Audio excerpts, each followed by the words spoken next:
Hello दोस्तों, मैं दिनेश चौधरी आप सभी का स्वागत करता हूं पीएससी बाय डीसी सर हमारे यूट्यूब चैनल पर।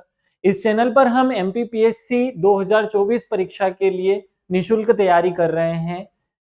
इस चैनल पर हमने 10वीं यूनिट को संपूर्ण रूप से कंप्लीट किया, छठी यूनिट को पूरा किया।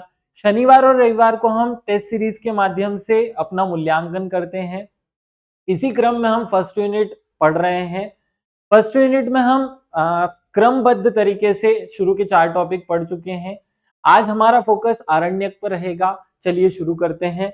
सबसे पहले भगवान श्री गणेश का नाम लेकर श्री गणेशाय नमः बोलते हुए और सबसे महत्वपूर्ण व्यक्ति मेरे शिक्षक श्री सुरेश पटेल सर को याद करते हुए आगे बढ़ते हैं। हमने आपको बार बार कहा है कि आप सिलेबस को याद कर लीजिए अच्छे से। इस सिलेबस में हम प्राचीन ज्ञान परंपरा, भारतवर्ष, वेद और उपनिषद को अच्छे से कंप्लीट कर चुके हैं। आज हम इस नेक्स्ट टॉपिक अरण्यक पर फोकस कर रहे हैं।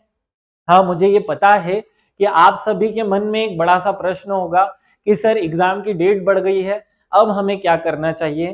देखिए, एग्जाम की डेट बढ़ गई है लेकिन हमारे लक्ष्य में कोई परिवर्तन नहीं आया है।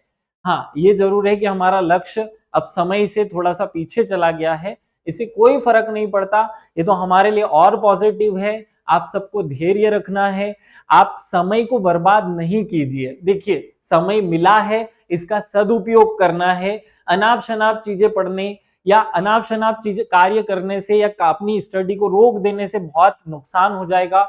बड़ी मुश्किल से 1-2 महीने की जिद्दोजहद के बाद आप एक सीरीज के रूप में रोज रूटीन अपना बनाए होंगे।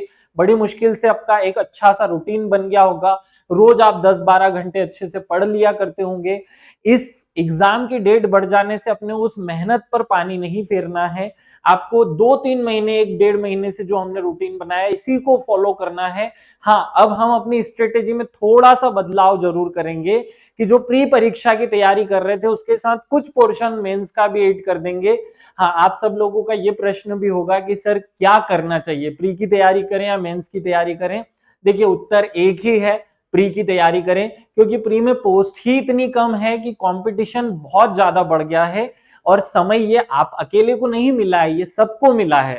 पहले हमें यह सुनिश्चित करना है कि हम मेंस देने के योग्य हैं भी कि नहीं, और उसके लिए प्री क्वालिफाई करना होता है। आप 5 साल से तैयारी कर रहे हैं, इससे फर्क नहीं पड़ता। तैयारी कितने लंबे समय से की गई इससे फर्क नहीं पड़ेगा। प्री में पास हुए हैं या नहीं हुए हैं इससे फर्क पड़ेगा। तो मेंस हमें कितना पढ़ना है और कहां से पढ़ना है, इसके लिए मैं स्पेशल एक छोटा सा वीडियो बना दूंगा, वो आपको कल तक प्रोवाइड करा दिया जाएगा। हम अभी अपनी इस यात्रा को, जिसमें हम बड़ी मेहनत के साथ इसे क्रमबद्ध तरीके से लेकर आए हैं, इसी पर आते हैं। आज के मूल टॉपिक संकल्पना और विचार, जिसमें हम अरण्यक की संकल्पना और विचार को पढ़ने वाले हैं, इस पर फोकस करते हैं। आइए शुरू करें। सबसे पहले अरण्यक की शब्द का अर्थ समझ लेते हैं।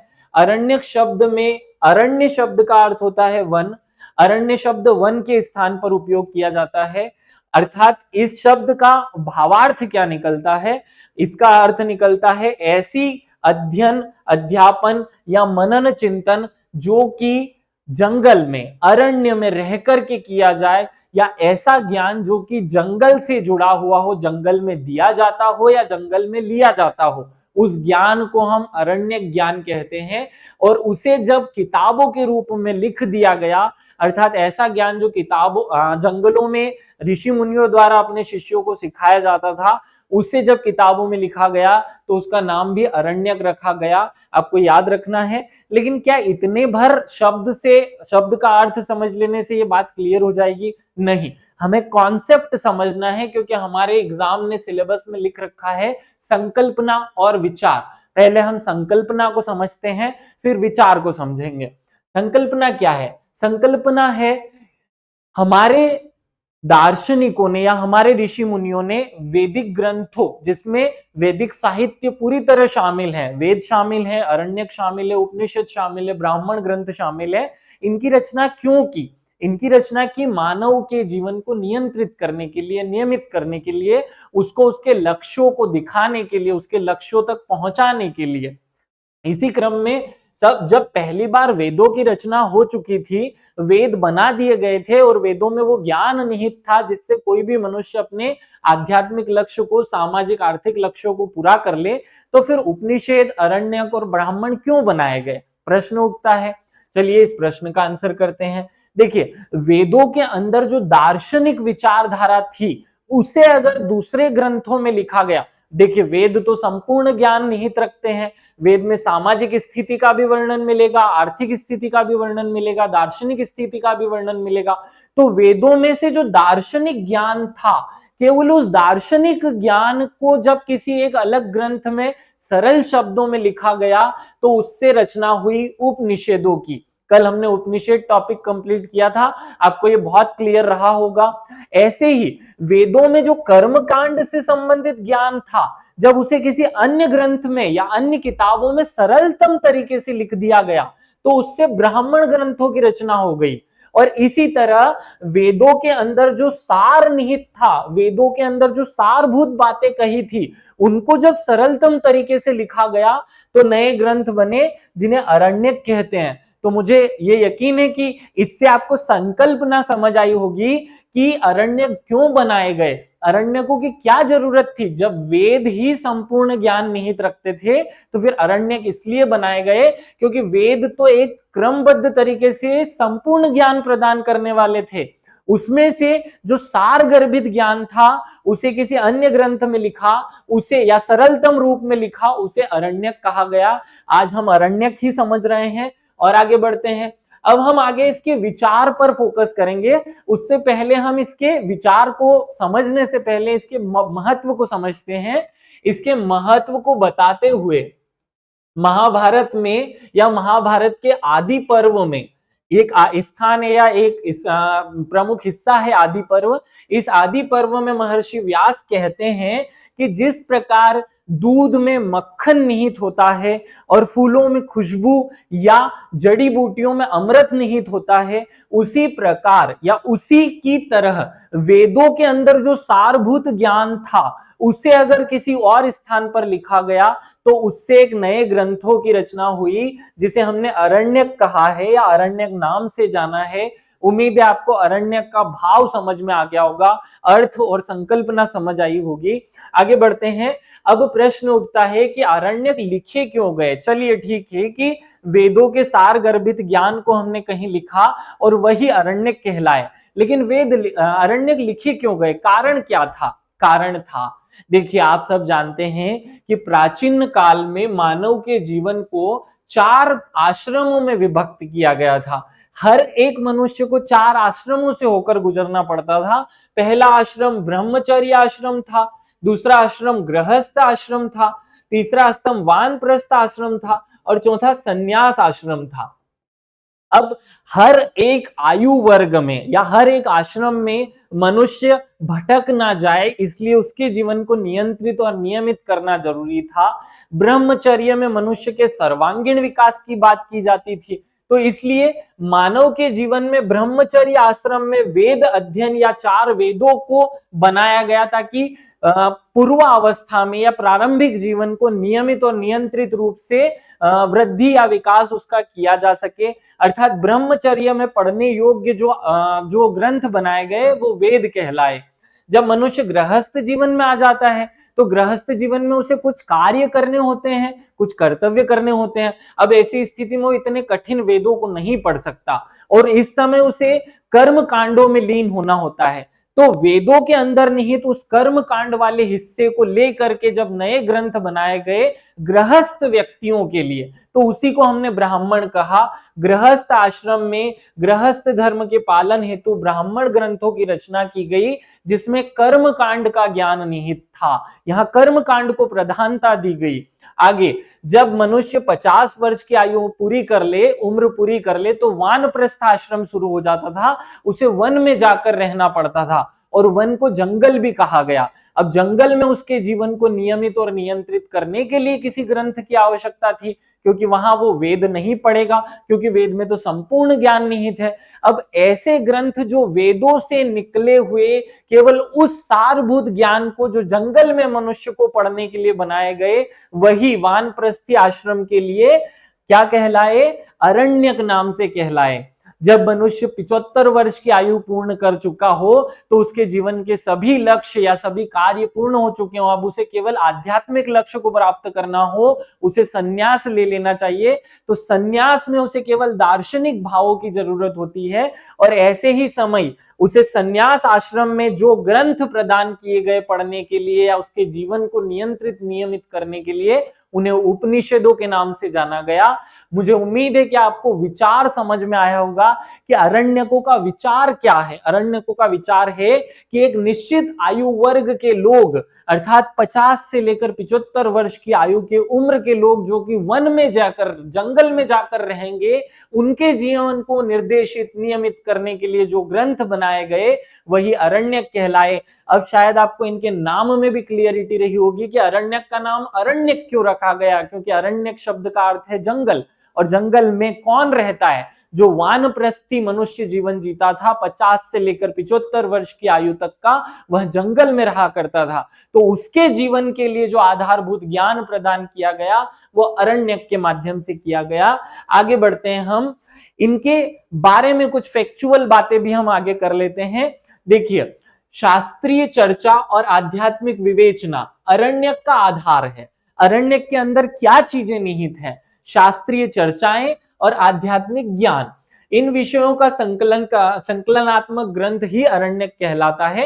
एग्जाम में आपसे क्वेश्चन पूछा जा सकता है कि अरण्यक में सारभूत रूप में निहित है आध्यात्मिक ज्ञान, ये आपको आंसर करना है। नेक्स्ट पॉइंट पे आते हैं, वन में पढ़े जाने के कारण ही अरण्यक क्यों अरण्यक कहा गया, और इनके भाष्यकार कौन है? भाष्यकार सायण है। देखिए, चारों ही वेदों के भाष्यकार सायण हैं, चारों ही उपवेदों के भाष्यकार भी सायण हैं, चारों ब्राह्मणों, चारों अरण्यकों और सभी उपनिषदों के भाष्यकार भी सायण हैं। आपको एक शब्द में ये पॉइंट याद रखना है, सायण जो है वो अरण्यक के बारे में उनका महत्व या उनको परिभाषित करते हुए कहते हैं, अरण्य अध्ययनम वेते अरण्यकम मिति यर्ते, अर्थात जिनको जंगल में पढ़ा जाए, जंगल में जिनका अध्ययन किया जाए वही अरण्यक कहलाते हैं।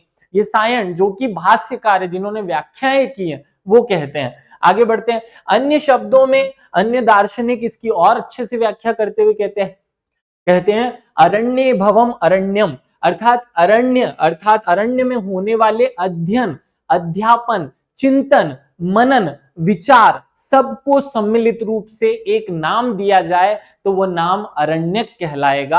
अर्थात जंगल में जिस ज्ञान की शुरुआत हुई, जंगल में ही जो ज्ञान एक व्यक्ति से दूसरे व्यक्ति को दिया गया वह कहलाया अरण्यक। आपको ये याद रखना है। अब इसके बारे में कुछ शुद्ध रूप से फैक्टों की बात करते हैं जो पिछले एग्जाम में पूछे गए हैं। यहां मैंने केवल उन्हीं फैक्ट्स को कवर किया है जो एमपीपीएससी जैसे अन्य exams, UP PCS, Bihar PCS या राजस्थान पीसीएस में पूछे गए हैं, उन पर फोकस करते हैं। अरण्यक ब्राह्मण ग्रंथों के परिशिष्ट हैं। ये एग्जाम बिहार पीसीएस में पूछा गया है कि ब्राह्मण ग्रंथों के परिशिष्ट किसे कहा जाता है? ब्राह्मण ग्रंथों के परिशिष्ट अरण्यक को कहा जाता है। अरण्यकों का वर्णन विषय क्या है? अरण्यकों में 3 वर्णन विषय हैं। पहला है आध्यात्मवाद, दूसरा है रहस्यवाद, तीसरा है दार्शनिक और प्रतीकवादी विचारधारा। इन 3 विषयों को अरण्यकों में शामिल किया जाता है, या अरण्यकों की विषय वस्तु जो है वो 3 प्रकार की है। आध्यात्मिक विषय वस्तु है, रहस्यवादी विषय वस्तु है और दार्शनिक विषय वस्तु है। आपको ये याद रखना है। अरण्य को रहस्य भी कहा जाता है क्योंकि अरण्य की जो विषय वस्तु है वो रहस्यवादी है। इसलिए सीधा प्रश्न पूछा जा चुका है कि किन ग्रंथों को, किन वैदिक ग्रंथों को रहस्य के नाम से जाना जाता है? अरण्यकों को एक उपनाम रहस्य के नाम से भी जाना जाता है। अरण्य ग्रंथ ब्राह्मण एवं उपनिषदों को जोड़ने वाले सेतु हैं। ये पिछले एमपीपीएससी एग्जाम में पूछा गया प्रश्न है। खैर वर्तमान में ऐसे प्रश्न नहीं पूछे जाते, 97-98 के समय का प्रश्न है। प्रश्न पूछा गया था अरण्य ग्रंथ ब्राह्मण और उपनिषदों को जोड़ने के सेतु है। प्रश्न था ब्राह्मण और उपनिषदों को जोड़ने वाले सेतु किसे कहा जाता है? अरण्य ग्रंथों को सेतु कहा जाता है, याद रखना। अरण्यक ब्राह्मण ग्रंथों के अंतिम भाग है, ये प्रश्न भी आ चुका है। ब्राह्मण ग्रंथों के अंतिम भाग या परिशिष्ट किसे कहा जाता है? अरण्यक ग्रंथों को कहा जाता है। संप्रीति अरण्यक, इस शब्द का अर्थ क्या होता है? वर्तमान में अरण्यकों की संख्या को संस्कृत में कहा जाता है संप्रति अरण्यक। इसका अर्थ समझना है कि वर्तमान में अरण्यक कितने हैं? वर्तमान में अरण्यकों की संख्या 6 है। आपको याद रखना है वर्तमान में कितने अरण्यक हैं? 6 अरण्यक वर्तमान में प्रचलन में है या हमारे पास उपलब्ध हैं। आगे बढ़ते हैं, अरण्यकों के विभाजन पे आते हैं। देखिए, आप सबको समझ में आ गया कि अरण्यकों की स्थापना या जो इनकी रचना की गई है वो वेदों को आधार बना करके की गई है। तो वेदों के आधार पर ही अरण्यक की विभाजन भी किया जाता है। तो प्रत्येक वेद में एक या एक से अधिक अरण्यक है, लेकिन अथर्ववेद या का कोई भी अरण्यक उपलब्ध नहीं है, याद रखना। अब हम देखते हैं कि किस वेद का कौन सा अरण्यक प्रचलन में है। देखिए, ऋग्वेद का ऋग्वेद के जो प्रमुख अरण्यक हैं वो है ऐत्रेय अरण्यक, शंखायन अरण्यक। ये इसी शंखायन को हम कोशित की अरण्यक भी कहते हैं। अर्थात ऋग्वेद के 2 अरण्यक उपलब्ध हैं, पहला ऐत्रेय और दूसरा शंखायन, याद रखिएगा। यजुर्वेद के भी 3 हमारे पास अरण्यक उपलब्ध हैं। पहला अरण्यक है बृहदारण्यक, दूसरा है मैत्रेयणी अरण्यक और तीसरा है तैत्तिरीय अरण्यक। ये 3 याद रखिएगा। यजुर्वेद के अरण्यक हैं सामवेद, आपको याद रखना है जैमिनी या तलवलकर, ये शब्द बहुत फोकस कीजिएगा। तवलकार अरण्यक का नाम है। तो सामवेद का केवल एक, बहुत क्रम से याद रखिए। अथर्ववेद का कोई अरण्यक नहीं है, सामवेद का एक अरण्यक है, यजुर्वेद के 3 अरण्यक हैं और ऋग्वेद के 2 अरण्यक हैं। इस प्रकार अगर टोटल किया जाए तो 6 अरण्यकों की संख्या आएगी। अर्थात वर्तमान में कितने अरण्यक जीवित या लिखित रूप में प्राप्त हैं? तो वो है 6। ऋग्वेद के 2, यजुर्वेद के 3, सामवेद का 1 और अथर्ववेद के कोई अरण्यक उपलब्ध नहीं है। चलिए अब हम एक एक अरण्यक पर फोकस करते हैं कि ऋग्वेद के जो 2 अरण्यक है उसमें पहला अरण्यक है ऐत्रेय अरण्यक। ऐत्रेय अरण्यक क्या है भैया? यह ऋग्वेद की शाकल्य शाखा से संबंधित अरण्यक है। अर्थात ऋग्वेद के जो शाकल्य भाग में वर्णित बातें हैं उनका सार बताने वाला ग्रंथ ऐत्रेय अरण्यक होगा। ये फैक्ट है, आपको याद रखना है। इसके 5 प्रमुख भाग हैं। कितने भाग हैं? 5। इन्हें प्रपाठक, उन भागों को क्या कहा जाता है? प्रपाठक कहा जाता है। देखिए, 5 शब्द को इंग्लिश में पंच कहा जाता, संस्कृत में पंच कहा जाता है और उसी से प्रपाठक शब्द बना है। तो इसके जो 5 भाग हैं उन्हें प्रपाठक नाम से पुकारा गया है। प्रपाठक 18 अध्याय में विभाजित है, याद रखना है। 5 जो प्रपाठक हैं वो कितने भागों में विभक्त हैं? वो 18 भागों में विभक्त हैं। ऐत्रेय अरण्यक के 1 से 3 भाग में के रचयिता ऐत्रेय महदास हैं। क्या नाम है? ऐत्रेय महिदास। ये नाम आपको याद रखना है, क्वेश्चन पूछा जा चुका है बिहार पीसीएस द्वारा कि ऐत्रेय अरण्यक के प्रथम भाग के रचयिता कौन है? ऐत्रेय महिदास, पहला पॉइंट याद रखेंगे। दूसरा पॉइंट, चौथे विभाग के रचयिता अश्लायन है और 5वें भाग के रचयिता शौनक ऋषि हैं। ये तीनों शब्द याद रखने हैं। 1 से लेकर 3 तक ऐत्रेय महिदास, 4 के रचयिता हैं अश्लायन और 5 के रचयिता है शौनक ऋषि। ये तीनों बातें याद रखेंगे। आगे बढ़ते हैं। ऐत्रेय अरण्यक के दूसरे भाग के 4 से 6 अध्याय को ऐत्रेय उपनिषद भी कहा जाता है। अर्थात उपनिषद इसी में निहित है। इनमें गावामयन, महाव्रत, ये शब्द याद रखेंगे, उक्त, त्रिभुज संहिता आदि विषयों का वर्णन है। क्वेश्चन पूछा जाता है ऐत्रेय अरण्यक के प्रमुख विषय कौन से हैं? आपको याद रखना है त्रिभुज संहिता, उक्था, महाव्रत और गावामयन, ये प्रमुख उसके विषय हैं। इनका प्रकाशन कब हुआ? 1876 में, ईस्वी में 1876 ईस्वी में सत्यव्रत नाम के व्यक्ति द्वारा या सत्यव्रत नाम के व्यक्ति ने इनका पहली बार प्रकाशन किया था। आप ये पॉइंट याद रखेंगे। आगे बढ़ते हैं। उनके बाद इनका अंग्रेजी में प्रकाशन किसने किया? A.B. किथ नामक अंग्रेजी विद्वान ने 1909 में इनका अंग्रेजी भाषा में अनुवाद किया था। तो 2 पॉइंट याद करने हैं। सत्यव्रत ने 1876 में 1876 में इनका प्रकाशन किया, 1876 में इनका प्रकाशन किया और 1909 में इनका अंग्रेजी भाषा में अनुवाद हुआ। ये पॉइंट याद रखें, अंग्रेजी भाषा में अनुवाद A.B. किथ ने किया और प्रकाशन इनका सत्यव्रत ने किया। आगे बढ़ते हैं। शंखायन अरण्यक, इसमें 15 अध्याय, 133 खंड हैं। देखिए हमने पहले अरण्यक को देख लिया, ऐत्रेय अरण्यक की कुछ विशेष बातें हमने फोकस कर ली। दूसरा अरण्यक है शंखायन, इसी को कौशितकी अरण्यक भी कहा जाता है। क्या कहा जाता है? कौशितकी अरण्यक, याद रखिएगा।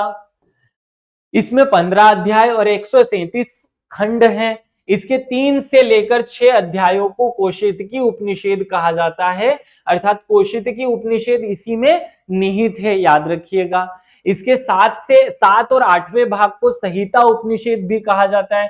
खैर बहुत महत्वपूर्ण बात नहीं है, इसी को कौशितकी अरण्यक भी कहा गया है। इसकी विषय वस्तु है ऐत्रेय अरण्यक, ये क्वेश्चन याद रखिएगा। देखिए 2 अरण्यक हैं ऋग्वेद के, पहला है ऐत्रेय अरण्यक और दूसरा है शंखायन अरण्यक। तो जो शंखायन अरण्यक की विषय वस्तु है वो ऐत्रेय अरण्यक ही है। मतलब वो जो शंखायन अरण्यक लिखा गया है वो मूल रूप से ऐत्रेय अरण्यक को और ज्यादा विस्तारित रूप देने के लिए लिखा गया है। आगे बढ़ते हैं। श्रीधर पाठक ने 1922 में संपूर्ण शंखायन जो ब्राह्मण हैं उनको प्रकाशित किया था और साथ ही शंखायन अरण्यक को भी प्रकाशित किया था। ये पॉइंट याद रखिएगा। 3 लोग अभी तक प्रकाशित कर चुके हैं। 1876 में सत्यव्रत ने, 1909 में अंग्रेजी भाषा में अनुवाद, और आपको यहाँ याद रखना है 1922 में श्रीधर पाठक ने शंखायन अरण्यक और शंखायन ब्राह्मण का प्रकाशन किया। आगे बढ़ते हैं। यजुर्वेद के जो अरण्यक है उन पर फोकस करते हैं। देखिए हमने ऋग्वेद के अरण्यक की बात कर ली है, अब हम यजुर्वेद के जो 3 अरण्यक हैं उनकी बात करते हैं। यजुर्वेद का पहला अरण्यक है तैत्तिरीय अरण्यक। यह कृष्ण यजुर्वेद की तैत्तिरीय शाखा से संबंधित है। आप सब लोगों को वेद पढ़ाते समय भी मैं ये बता चुका हूं, उपनिषद पढ़ाते समय भी ये बता चुका हूं कि यजुर्वेद की 2 शाखाएं हैं, कृष्ण यजुर्वेद और शुक्ल यजुर्वेद। उसमें से तैत्तिरीय ब्राह्मण कृष्ण यजुर्वेद से संबंधित है। इसमें 10 प्रपाठक अर्थात 10 परिच्छेद हैं, ये याद रखिएगा, और 170 उसके अनुवादक हैं। यहां कंफ्यूज नहीं होना। देखिए एक बड़ी किताब में जैसे अध्याय होते हैं वैसे कहीं उनको अध्याय, कहीं उनको भाग, ऐसे नामों से जाना जाता है। तो जो ऐत्रेय अरण्यक है उसके अंदर जो भाग है उन्हें ही प्रपाठक कहा गया है, अर्थात ऐत्रेय जो अरण्यक है उसमें 10 भाग या 10 प्रपाठक हैं। आप उनके प्रपाठक शब्द से ही डिनोट करेंगे, जानेंगे। तैत्तिरीय अरण्यक के 7 से 9 प्रपाठक में तैत्तिरीय उपनिषद का वर्णन हो। देखो सिंपल सी बात है, तैत्तिरीय उपनिषद तैत्तिरीय प्रपाठक में, तैत्तिरीय अरण्यक में ही शामिल होगा। इसमें अनेक ऐतिहासिक तथ्यों, आख्यानों, ज्ञान विज्ञान की बातें कही है। और ये प्रश्न यूपीपीसीएस द्वारा पूछा गया प्रश्न है, किस एक अरण्यक में ज्ञान, विज्ञान और ऐतिहासिक घटनाओं का वर्णन है? ये क्वेश्चन पूछा जाए तो आपको आंसर करना है तैत्तिरीय अरण्यक में ज्ञान, विज्ञान और ऐतिहासिक घटनाओं का वर्णन है। ये पॉइंट याद रखिएगा। इसी अरण्यक में 5 महायज्ञों की बात की गई है। आपको ये क्वेश्चन एमपीपीएससी ने पहले पूछा हुआ है, याद रखना है। क्या प्रश्न है? किस एक अरण्यक में 5 महायज्ञों की व्यवस्था है या 5 महायज्ञों का वर्णन है? देखिए क्योंकि आपके सिलेबस में 5 महायज्ञ स्पेशली एक टॉपिक भी है, इसलिए ये विशेष रूप से याद रखना। हम वहां पढ़ेंगे जब 5 महायज्ञ पढ़ेंगे कि कौन कौन से हैं, क्या क्या किया जाता है, कौन सा ऋषि करता है, क्या विषय वस्तु होती है। लेकिन इन 5 महायज्ञों का वर्णन पहली बार कहां मिला? तो आंसर मिलेगा कौन से अरण्यक में? तैत्तिरीय अरण्यक में। याद रखिए इसमें 5 महायज्ञ, ब्रह्म यज्ञ, देव यज्ञ, पितृ यज्ञ, मनुष्य यज्ञ और भूत यज्ञ, इन 5 का वर्णन मिलता है। आगे बढ़ते हैं। इसी 5 महायज्ञ में एक शब्द और निहित है, वो भी आपको याद रखना है, तर्पण। ये क्वेश्चन भी पूछा जा चुका है कि किन धार्मिक ग्रंथों में तर्पण करने की विधि या तर्पण के स्वरूप का वर्णन है। आपको याद रखना है अरण्यकों में ही तर्पण का स्वरूप वर्णित है। और आगे बढ़ते हैं, बृहदारण्यक उपनिषद जो कि यजुर्वेद का दूसरा अरण्यक है, उस पर फोकस करते हैं। यह शुक्ल यजुर्वेद से संबंधित है। देखिए पहले हमने पढ़ा तैत्तिरीय अरण्यक जो कृष्ण यजुर्वेद से संबंधित था। अब दूसरा हम पढ़ रहे हैं बृहदारण्यक उपनिषद जो शुक्ल यजुर्वेद से संबंधित है, और शुक्ल यजुर्वेद की भी मध्यान्ह शाखा से संबंधित है। शतपथ ब्राह्मण के अंतिम काव्य कांड को ही बृहदारण्यक कहा जाता है। जो शतपथ ब्राह्मण है उसकी विषय वस्तु को ही कॉपी किया गया है। यहाँ याद रखना बृहदारण्यक बृहदारण्यक आरण्यक में किसकी विषय वस्तु का उपयोग किया गया है? शतपथ ब्राह्मण की विषय वस्तु का उपयोग किया गया है। ये इसका आंसर होगा। इसमें कुल 6 अध्याय हैं। मुख्य रूप से इसमें आत्म तत्व या आत्मा तत्व की विवेचना की गई है। तो आपको बृहदारण्य, देखो आत्मा इतनी विशाल है, विस्तृत है, जो हमेशा सर्वदा सब स्थानों पर उपलब्ध है। देखिए हम सोचते हैं कि जंगल में कोई नहीं रहता होगा, वहां जंगल में जानवर रहते हैं, उसमें भी आत्मा है। हम सोचते हैं कि मिट्टी में कोई नहीं रहता होगा, उसमें भी चींटी का घर है और चींटी में भी आत्मा है। तो यहाँ बताया गया है कि आत्मा कितनी विस्तृत रूप में है। तो इससे विस्तृत शब्द को ले लो तो विस्तृत शब्द का अर्थ ही हिंदी में वृहद होता है। तो बृहदारण्यक की विषय वस्तु क्या हो जाएगी? आत्मा के विस्तृत रूप की व्याख्या हो जाएगी। आगे बढ़ते हैं, नेक्स्ट पॉइंट पाएंगे। सामवेद का एक अरण्यक है जिसे हम किस उपनाम से जानते हैं? जिसे हम तवलकार उपनाम से जानते हैं। अगर एग्जाम में प्रश्न पूछा जाए तवलकार उपनिषद की या तवलकार अरण्यक का संबंध किस वेद से है, तो आंसर होगा तवलकार अरण्यक का संबंध सामवेद से है। याद रखिएगा, इसे सामवेद के अरण्यक या जैमिनी अरण्यक भी कहा जाता है, क्योंकि ये जैमिनी शाखा से संबंधित है, इसलिए इसका एक उपनाम और बन जाता है जैमिनी अरण्यक। आगे बढ़ते हैं, इसमें 4 अध्याय हैं। अध्याय और अनुवादकों में यह विभक्त है, और चौथे अध्याय के 10वें अनुवादक को केनोपनिषद कहा जाता है। ये पॉइंट याद रख सको तो रख लो, कोई जरूरत नहीं है विशेष रूप से याद रखने की। देखिए हमें पता चल गया कि टोटल अरण्यक कितने हैं। अरण्यकों की कुल संख्या 6 है।